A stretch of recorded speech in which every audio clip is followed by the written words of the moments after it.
আমরা চাই বিদেশি বিনিয়োগ বাংলাদেশে আসুক। এখন কথা হচ্ছে কোন খাতে চাই, কোন খাতে কতটুকু চাই, সেটারও তো একটা চিন্তা করতে হবে। কিন্তু দীর্ঘমেয়াদে যদি বলি, আজ থেকে যদি 10 বছর 20 বছর পরে যদি আমরা চিন্তা করি, যখন আমরা মনে করি যে বাংলাদেশ একটা মধ্যমায়ের দেশে পরিণত হতে পারে হয়তো বা, তো সেই সময় কি আমরা চাই যে সব সেক্টর বিনিয়োগ থাকুক? টেলিকম সেবার একটা খুব গুরুত্বপূর্ণ জায়গা হচ্ছে যে এই সেবা কিন্তু আসলে রাষ্ট্রীয় নিরাপত্তার সঙ্গে সংশ্লিষ্ট। কাজেই এই যোগাযোগের ক্ষেত্রটা পুরোপুরি বিদেশি নির্ভর হওয়াটাও কিন্তু আসলে দীর্ঘমেয়াদে কোনো দেশের জন্য মঙ্গলজনক নয়।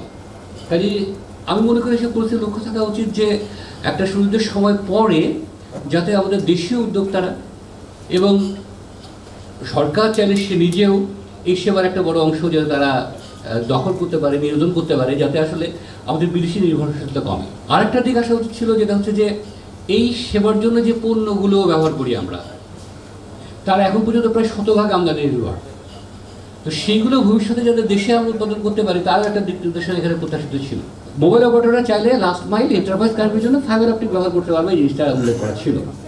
আর এটা যদি থেকে থাকে, তাহলে আসলে মোবাইল অপারেটরের সাথে আসলে ফিক্সড লাইসেন্স আইএসপি পার্থক্যটা কী হবে, এবং তারা যদি এই দুটো নিয়ে একসঙ্গে আসে, তাহলে স্বাভাবিক আইএসপিদের পক্ষে এখানে আসলে ব্যবসা পরিচালনা করা আসলে কঠিন হবে, কোনো সন্দেহ নেই।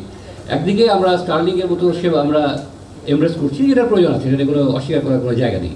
কিন্তু তার সঙ্গে যদি আমরা মোবাইল অপারেটরদেরকেও আইএসপি পাওয়ার সুযোগ দিই, তাহলে আমাদের দেশে যে হাজার হাজার ইন্টারনেট সার্ভিস প্রোভাইডারের সেবাগুলো দিচ্ছে, তাদের ব্যবসা কিন্তু বিপন্ন হবে, এবং যেটা কোনো ক্রমেই কাঙ্ক্ষিত নয়। মোবাইল অপারেটর মোবাইল ডোমেনে আছে, সেই ডোমেনে থাকা উচিত, এটা একেবারে পরিষ্কারভাবে বন্ধ করা উচিত।